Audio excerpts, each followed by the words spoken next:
శ్రీనివాస్ గారు, మరో అంశం ఆంధ్రప్రదేశ్‌లో ఎవరైతే వైసీపీకి అనుకూలంగా పనిచేసిన ఐపీఎస్‌లు ఎవరైతే ఉన్నారో, సిఎస్ఆర్ ఆంజనేయులు, సునీల్ కుమార్, సంజయ్ లాంటి వాళ్ళని అంటే కాంతిలాల్ రాణా, ఆ! టాటా గారు. వీళ్ళందరిని కూడా అంటే జనరల్ జీడీకి అటాచ్ చేస్తూ చేశారు. వాళ్ళు ఉదయం నుంచి వచ్చి సాయంత్రం దాకా సైన్ చేసి అక్కడే కూర్చోవాలని చెప్పి ఒక డీజీపీ నుంచి ఒక ప్రతిపాదన ఉంది. అట్లా వచ్చింది. దీని గురించి ఏం చెప్తారు శ్రీనివాస్ గారు?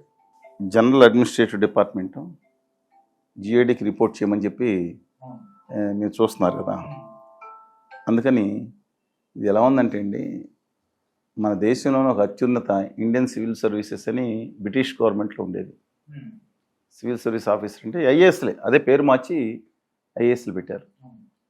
ఇండియన్ అడ్మినిస్ట్రేటివ్ సర్వీస్ కింద పెట్టారు. దీంట్లో ఐఎఫ్ఎస్, ఐపీఎస్సి, యూపీఎస్సి ఇవన్నీ కన్నా నేషనల్ గా. దీంట్లో ఎప్పుడు కూడా ఇలాంటి పరిస్థితి జరగలేదండి.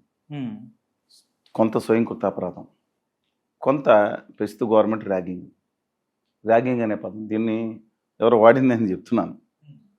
ఒక డీజీపీ స్థాయి అధికారులు ఉన్నారు దాంట్లో, అడిషనల్ డీజీపీ స్థాయి, ఐజీ అంటే ఇన్స్పెక్టర్ జనరల్ ఆఫ్ పోలీస్ అధికారి, ఎస్పీ అధికారి స్థాయిలో ఉన్నారు.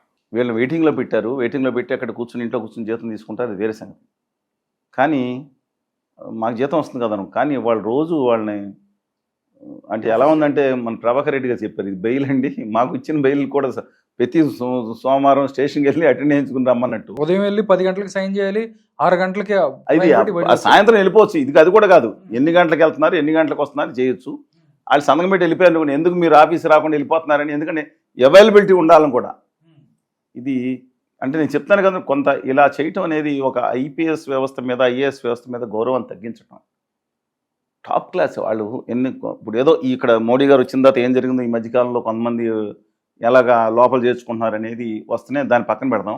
వీళ్ళందరూ కూడా అద్భుతమైన పరిజ్ఞానం గల వాళ్ళండి. వీళ్ళందరూ ఒక్కొక్కళ్ళు చాకులు లాంటి సమర్థం. అందులో ఐపీఎస్ ఐఏఎస్లు అంటే క్రీమ్ ఆఫ్ ద, ఇప్పుడు ఉన్న ఐఐటిఎన్స్ లాగా వీళ్ళు ఎంత నాలెడ్జ్ ఉంటే అక్కడికి ఆ స్థాయికి వెళ్తారండి. వాళ్ళకి ఎనలైజేషన్ కానీ మిగతా అన్నీ కూడా అన్ని స్కిల్స్ ఉండాలి కదా వెళ్ళేది. ఏదో ఒకరిద్దరు తీసేయండి మిగతా వాళ్ళని. ఈ వ్యవస్థ రావడానికి మొట్టమొదటిగా బాధాకరం. కానీ పరిస్థితి తెచ్చుకోవడానికి కొంతవరకు వాళ్ళ స్వయం కొత్త అపరాధం కూడా ఉంది. ఎందుకంటే సార్ 2019 నుంచి 24 వరకు ఎంతో కొంత కాదండి. ఏబి వెంకటేశ్వరరావు గారు ఉన్నారు, ఆయన ఎలా వేధించారు? అవును, కిషోర్ గారిని రిలీవ్ అవ్వకుండా వేధించారు. తిప్పలపడి ఐఆర్ఎస్ కాబట్టి సెంట్రల్ గవర్నమెంట్కి వెళ్ళి తిప్పలపడి అటు తిరిగి వచ్చారు. ఏబీ గారిని అయితే ఎన్నిసార్లు వేధించారండి. డ్యూటీ కనీసం డ్రెస్ వేసుకుని రిటైర్ అవుతాను మొర్రో అని చెప్పి ఒక డీజీపీ స్థాయి అధికారి అడుగుతుంటే ఒప్పుకోని పక్షంలో ఇక మిగతా వాళ్ళందరూ కూడా ఐఏఎస్లు అందరూ మనకు కూడా రేపొద్దున అదే పరిస్థితి వస్తుంది, ఎలా కుదురుతుందని చెప్పి కాదండి బాబు ఒక రోజు డ్యూటీలో ఇమ్మంటే ఆయన తీసుకెళ్ళి ఇచ్చారంటే. ఇప్పుడు స్పందనకి ప్రతిస్పందన ఉంటుందండి. నేను దీనికి రైట్ అనేది చెప్పట్లేదు, కానీ కొంత స్వయంకృతాపరాధం కూడా కొంత ఉంది. ఇది ఒక హెచ్చరిక లాంటిది. ఇది వాళ్ళ హెచ్చరిక లాంటిది చెప్తాను. ఇది హెచ్చరిక ఎందుకంటానంటే, ఇదే పరిస్థితి చేస్తే రేపొద్దున తెలుగుదేశంలో పనిచేసిన అధికారులు కూడా అదే పరిస్థితి వస్తుంది. సార్ నేనేమంటున్నానంటే, ప్రభుత్వం కింద తొత్తులుగా ఎవ్వరు ఐఏఎస్లు కానీ ఐపీఎస్లు వ్యవహరించకూడదు. ఏ ఎంప్లాయీ ఐఏఎస్లు క్రీమ్ ఆఫ్ ద వాళ్ళ నాలెడ్జ్ ఒప్పుకున్నాం, ఆర్డినరీ ఎంఆర్ఓ ఎందుకు ఉండాలి? అసలు నేను ఒకటి చెప్తున్నానండి, with due respects to everybody. అంటే వీళ్ళు ఇప్పుడు ఐఏఎస్లు ఎక్కడో పైన దిగొచ్చారంటలేదు. చాలా మంది గొప్ప వాళ్ళు ఉన్నారు యూపీఎస్సీలో, ఐఏఎస్, ఐఆర్ఎస్, ఐపీఎస్ వీళ్ళందరూ. ఒకటి నేను చెప్తున్నాను, చాలా ఇంపార్టెంట్ ఆస్పెక్ట్ లైఫ్లో, వ్యవస్థను మీరు కాపాడండి, అవి మిమ్మల్ని కాపాడుతాయని 100 సార్లు చెప్తున్నాను. ఒకళ్ళు కిటికీలు తీసేశారు, ఇంకోటి తలుపు తీశారు, రేపొద్దున వచ్చేవాడు డోర్లు పైకప్పు కూడా తీసేసి కొడతాడు. వాళ్ళు ఎంత వచ్చినా సరే నేను ఒక ఐపీఎస్ అధికారిని చాలా కాలం క్రితం ఒక ఆయన కలిసిన, అప్పుడే రిక్రూట్ అయ్యాడు ఆయన, ఐపీఎస్ డైరెక్ట్ అధికారి. పోలీస్ మెస్లో ఎక్కడ ఉంటే కలిస్తే చాలా అద్భుతంగా, ఎక్కువ పరిచయం కూడా లేదు నాకు. పక్కన ఎవరు పరిచయం చేశారు, మాజీ మంత్రి గారు చనిపోయారు. ఆయన పరిచయం చేస్తే చాలా గట్టిగా మాట్లాడారు. తర్వాత సరిగ్గా 20 years తర్వాత కలిశాను ఆయన. ఎక్కువ పరిచయం, ఆయన గుర్తుపట్టలేదు, అంటే నేను అప్పుడు కలిశాను విషయం గుర్తులేదు. ఆయన మీద ఆరోపణలు వచ్చిన తర్వాత మా మిత్రుడు కూడా పక్కన, నేను అడిగితే బాగుంటుంది, ఒక మనసు ఇప్పి చెప్పాడు, ఒక సిన్సియర్ ఆఫీసరు బతికే పరిస్థితి లేవండి. పై అధికారుల నుంచి, ఎవరి నుంచి, డిఐజీ నుంచి, ఎస్పీ, ఏఎస్పీ అయితే ఎస్పీ నుంచి, ఫాలో ద లైన్, ఎన్ని వేధింపులు ఎదుర్కొంటే ఇంట్లో భార్య పిల్లలు కూడా తెస్తారు. ఏమో పక్కన నాకు తెలిసిన కొంతమంది ఐపీఎస్ ఆఫీసర్లు భార్య పిల్లలు ఇంట్లో కూడా ఏంటి పక్కన వాళ్ళు అంత కూర్చుని మీరు బస్సులో పంపిస్తారా? చాలామంది ఇక్కడ తిక్కల ఐపీఎస్ ఆఫీసర్, ఒక ఐపీఎస్ ఇద్దరు ఉంటారు, సురేంద్ర బాబు గారని, వాళ్ళ ఆవిడ అనురాధ గారు. మీరు విన్నారా సురేంద్ర బాబు గారని? ఆయన చాలా ఇక్కడ రంగారెడ్డిలో ఇలాగే మర్డర్లు చేస్తూ ఉంటే బయట రాష్ట్రాల నుంచి గ్యాంగులు కాల్చిపడేశాడు. ఏది బెయిల్ తీసుకుని మళ్ళీ చేస్తున్నారంట. కాల్చిపోయకూడదు, పౌరక్కులుగా మిగతా వాళ్ళు వద్దన్న తప్పు అంటున్నారు మేము. కానీ ఒక టఫ్ ఆఫీసరు, మోస్ట్ ఆనెస్ట్, తిక్క మాస్టర్ ఆఫీసర్ అని పేరు. తిక్క అంటే మంచివాడని అవుతారండి. వాళ్ళ మిస్సెస్ అనురాధ గారు కూడా నిన్న కాకపోతే రిటైర్ అంటున్నారు. ఆవిడ కూడా ఇంటెలిజెన్స్ ఐజీ కూడా చేశారు. వీళ్ళ అమ్మాయిని మా అమ్మాయిలతో పాటు చదివారు స్కూల్లో. ఆఖరికి 3 tier స్లీపర్ కోర్సులో అందరితో పాటు పంపించారు. వాళ్ళ పిల్లని కూడా తెలవకుండా పెంచారండి. వాళ్ళ కూతురు ఒక ఐపీఎస్ ఆఫీసర్స్, ఇద్దరు తల్లిదండ్రులు అయినా సరే తెలవకుండా పెంచారు. ఇంకొక ఐపీఎస్ ఆఫీసర్ ఉన్నారు, వాళ్ళ మిస్సెస్ ఐఏఎస్. నేను ఎందుకు చెప్తున్నానంటే అలాంటి వాళ్ళకు ఉంటారు అంత వ్యవస్థ. నేను ఏపీ జెన్కోకి అప్పుడు రాష్ట్ర విభజన సమయంలో జెన్కోకి అని ఉండేవారు. వెళ్ళినప్పుడు వాళ్ళ అమ్మాయి డాక్టర్ చదవాలని ఉండేదంట. వాళ్ళ అమ్మాయి, నేను డాక్టర్ శివాజీ గారిని మిత్రుడు, రాజ్యసభ మిత్రుడు, ఇద్దరం కలిసి వెళ్ళాం. నాకు అమ్మాయి ఎట్టిపోస్తున్నాను, మేమేమో ఆవిడేమో వచ్చేటప్పుడు రాత్రి 7-8, ఆవిడ కూడా వర్క్ హాలిక్ అండి, ఐఏఎస్ సీనియర్ పోస్టులు ఉన్నారు. ఈవిడ కూడా మా అంతా వర్క్ కదా, ఎక్కువ చదివించలేకపోయి, అమ్మాయి మాత్రం కావాలని డొనేషన్ కట్టాలని డబ్బులు లేవు. ఇది వాలంటీర్ రిటైర్మెంట్ చేసేసుకుంటే ఏదో కంపెనీకి వెళ్తే కొంచెం అడ్వాన్స్ ఇస్తున్నారు. అమ్మాయిని అలా చూడాలని ఉంది, రాజీనామా చేద్దాం అనుకుంటున్నాను. ఎందుకంటే పిల్లల యాస్పిరేషన్ తీర్చలేకపోయి ఎంతకాలం పనిచేసి అనే పరిస్థితి మీరు నమ్ముతారా? అసలు అలాంటి వాళ్ళు కూడా ఉన్నారని చెప్తున్నాను నేను. గొప్ప వాళ్ళు కూడా ఉన్నారు. పేర్లు ఎందుకు లేండి కానీ అందరికీ తెలుసు ఎవరనేది, వాళ్ళందరికీ తెలుసు, కనపడుతూ ఉంటారు వాకింగ్లో. చాలా నిబద్ధత గల వ్యక్తులండి, తిక్కోళ్ళు ఏమి ఉంటారు నిబద్ధత వ్యక్తులు. ఇంకా చెప్పాలంటే నేను ఇందాక మీకు చెప్పాను, కానీ స్థానిక వచ్చి నేను మీకు చూపిస్తాను. పిడుగురాళ్ళలో నేను అంతా తిరుగుతూ ఉంటాం కదండి. 2 కానిస్టేబుల్స్ ఎక్కారు సార్, ఒక హెడ్ కానిస్టేబుల్, వీళ్ళిద్దరు, ఒక కుర్రోడు పెద్ద ఆయన. నేను చాలా నిజాయితీకి వచ్చాను సార్, మమ్మల్ని బతకనేవారు సార్ పైన ఆఫీస్. ఏదేంటన్నా మీకు ఇలా ఇలా ఇలా టార్గెట్స్ ఉంటాయి, కొన్ని ఉంటాయి, కొన్ని అన్నీ నోరు మూసుకుని ఊరుకోవాలి. అందుకనే మా అమ్మాయికి ఎస్ఐ సంబంధం వస్తే అతను డైరెక్ట్ రిక్రూట్ అండి, సిఐ అయ్యాడు. నేను వద్దని చెప్పాను, ఈ వ్యవస్థలో ఇష్టం లేకుండా వేరే చోట చేసుకోమని, ఈ వ్యవస్థలో రావద్దని చెప్పారు మా వాళ్ళు నాకు చెప్తున్నారండి. అంటే ఎంత కసితో వస్తున్నారో వ్యవస్థ అలా చేసేస్తుంది. దీనికి రాజకీయ నాయకులు కారణం అంటారా, లేకపోతే వీళ్ళని ఇలాగంటారు? అంటే పొలిటీషియన్స్ కూడా మారాలి అని చెప్పి కూడా చాలా మంది మాట, ఎందుకంటే వాళ్ళ వల్లే కదా ఇవన్నీ కూడా అవుతున్నాయి. లేకపోతే వీళ్ళలో కూడా కొంతమంది డబ్బుకో లేకపోతే వేదేదానికో ఆశపడి ఇలాంటివి జరుగుతుందంటారా? ఒక విధాకరమైన సంఘటన కానీ ఇంకోటి కానీ ఆఫ్ ద రికార్డ్ ఏమైనా కానీ మా పేరు చెప్తే తెలిసిపోతుంది. ఒక ఐఏఎస్ ఆఫీసరు చాలా స్ట్రిక్ట్ అండి, కొత్తగా వచ్చాడు సభ కింద. ఆయన ఈ దొంగ సారా ఎన్టీ రామారావు గారు ఉండగా సారా బంద్ చేశారు, లిక్కర్ మద్య నిషేధం కంప్లీట్ 100% మద్యపాన నిషేధం పెట్టారు. పక్క నుంచి మన వాళ్ళు తెచ్చే అసలు ఏదో ఆయన చాలా స్ట్రిక్ట్గా ఉండగా జరుగుతుంది అది ఇది అని చెప్తే ఇక్కడ ఐఏఎస్కి ఐపీఎస్ గొడవ. ఆయన చాలా స్ట్రిక్ట్గా ఉండి వరదలు వచ్చినప్పుడు కూడా కష్టకాలంలో చాలా బాగా పనిచేశాడు సార్. మీరు రండి అని ఆయన ట్రాప్ చేసి ఈ లాబీ ఒక ఐఏఎస్ ఆఫీసర్ని ఒక అవాంఛనీయమైన వ్యక్తుల మధ్యలో ఒక పేర్లను చెప్పడం కానీ పెట్టించి కొట్టించి ఆయన్ని అరెస్ట్ చేసిన సంఘటన తెలుసా మీకు అందరికీ? ఆయన తర్వాత ఇవాళ ఏదో ఆయన కొంచెం మారాడని అనొచ్చండి. ఆ రోజు జరిగిన బాధాకరమైన సంఘటన, ముఖ్యమంత్రి ఆయన రెస్క్యూకి రాకపోతే పరిస్థితి ఏంటండి? నమ్ముతారా మీరు? ఒక నిజాయితీ ఉన్న ఐఏఎస్ ఆఫీసర్గా రక్షణ లేని పరిస్థితులు ఉన్నాయంటే అద్భుతమైన అధికారులు ఉన్నారండి. ఐఏఎస్ ఐఆర్ఎస్ ఎక్కడన్నా మీకు ఎంతమంది చూపించడం? అసలు చెప్పాలంటే చాలా మంది ఉన్నారు గొప్పవాళ్ళు. 15 ఆవిడ పేరు ఉంది ఉత్తరప్రదేశ్లో, 15 ట్రాన్స్ఫర్లు. ఇక్కడున్న ఒక ఐఏఎస్ అధికారిని మొన్న రిటైర్ అయ్యారు. ఇప్పుడు ఒకళ్ళకి న్యాయం చేసినప్పుడు ఇంకోళ్ళు అన్యాయం జరిగిన ఆవిడ మీద అరుణ్ ఆఖరణం చేస్తామని చెప్తానండి. 37 బదిలీలా షార్ట్ స్పాన్లో. మాట వినపోతే బదిలీ వెయిట్. ఇప్పుడు తప్పనిసరి వ్యవస్థ, అందుకే వ్యవస్థను మారుద్దాం అంటున్నాను. కొత్త నవతరం యువతరం రావాలి, మకిలి పెట్టిపోయిన ఈ వ్యవస్థను మార్చాలంటున్నా. నేను అందరికి బాధ కలిగి ఉంటాను చాలామందికి. అసలు నాకు అడుగుతాను, ఈ రాజకీయ నాయకులు ఇచ్చిన అర్హతలు ఏంటండి? ఎమ్మెల్యేని మార్చేయమంటాడు ఎవరు? సిఐల్ని డిఎస్పీలని మారుస్తారా లేదా? హోంమంత్రి గారు అని ఎమ్మెల్యే గారు, తర్వాత మంత్రి గారేమో మిగతా వాళ్ళని మార్చేయమంటారు, ఐజీలను కూడా మార్చేయమంటారు. అసలు వీళ్ళకు పవర్స్ ఏంటండి? వీళ్ళకున్న ఎమ్మెల్యేస్ పవర్స్ చెప్పండి నాకు. మీరు కాన్స్టిట్యూషన్ చదవపైన అర్థం చేసుకుంటారేమో. ఎమ్మెల్యేస్కున్న పవర్స్ ఏంటి? ఈ ఎంపీలకి పవర్స్ లేవు. అది కేంద్రంలో నోడల్ ఫండ్స్ ఏది ఇచ్చింది తప్ప వాళ్ళు డబ్బులు అలాట్ చేయడానికి కూడా పవర్ లేదు. చాలా మంది ప్రజలకు తెలియదు ఇది.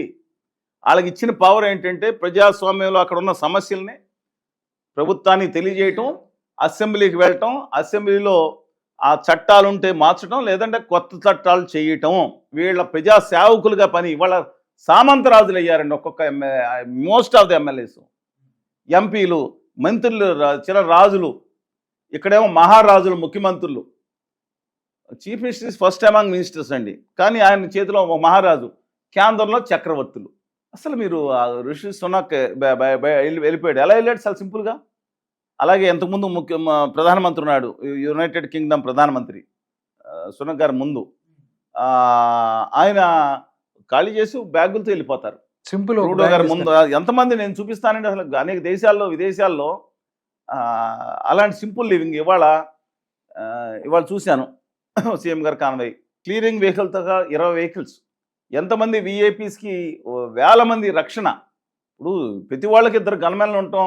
నన్ను అనమాకండి. ఆ రోజు తెలంగాణ మూమెంట్లో గన్మెన్లు ఇచ్చారు 4, వేరే సంగతి. ఆ రోజు ఉన్న పరిస్థితులు వేరు.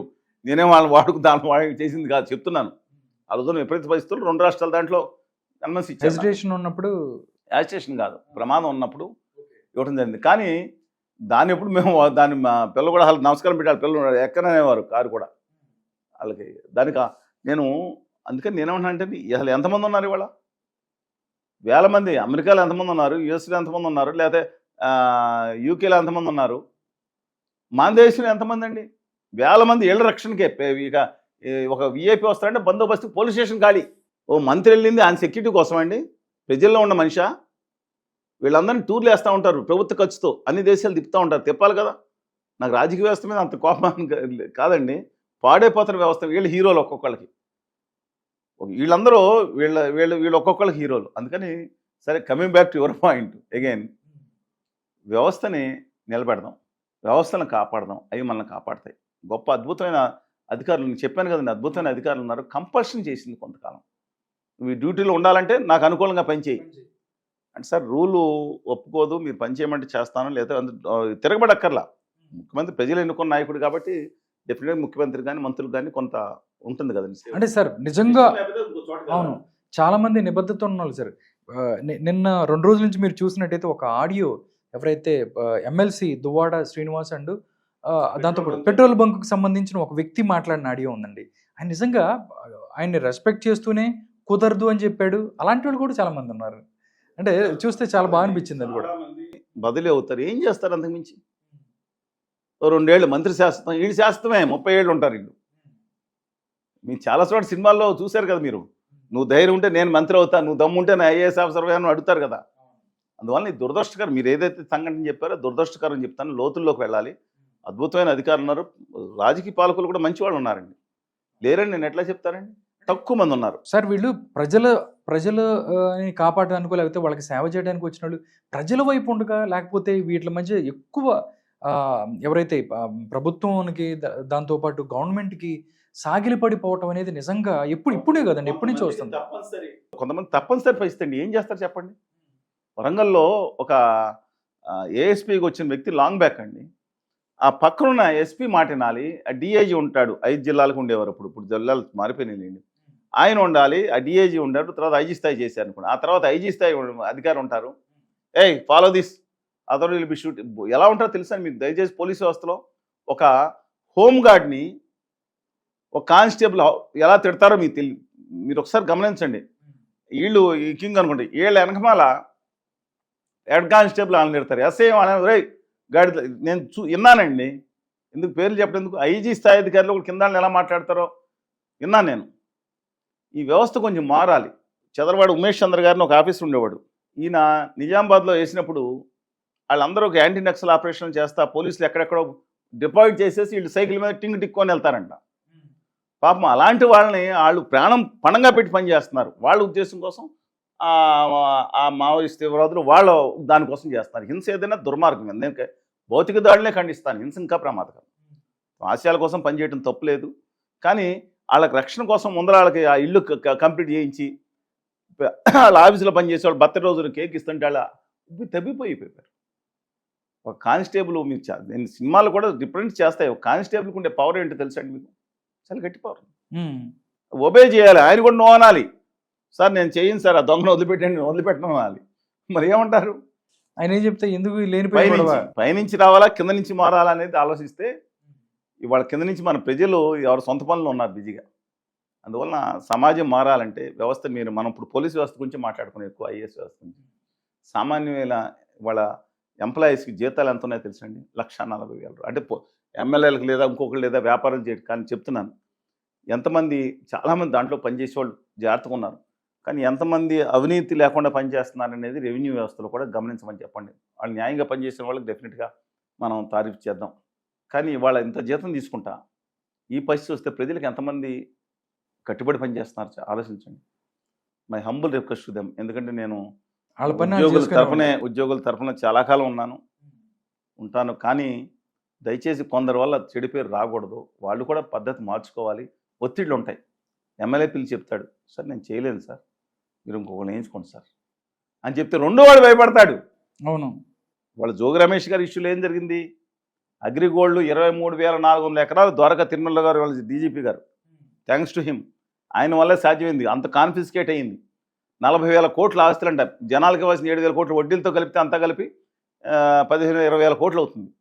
ఇవాళ కాపాడాల్సింది వాళ్ళు ఇష్టం వచ్చినట్టు వాళ్ళు చేసేస్తున్నారు. ఆ రోజు అగ్రిగోల్డ్ యజమానులుగా పేరు పొందిన వాళ్ళందరినీ కంట్రోల్లో పెట్టుకుంటారు. ఆ గవర్నమెంట్ వచ్చింది, ఈ గవర్నమెంట్ వచ్చింది. దురదృష్టకరం. వ్యవస్థ గట్టిగా పనిచేయాలి. ఈ ఆఫీసర్స్ కనుక అవకాశం ఇచ్చి చూడండి, చాలా గట్టిగా వాళ్ళు చెక్ పెట్టండి, పైన ఇబ్బంది లేదు. కోర్టు చెక్ పెట్టి అద్భుతమైన ఆఫీసర్స్ ఉన్నారు.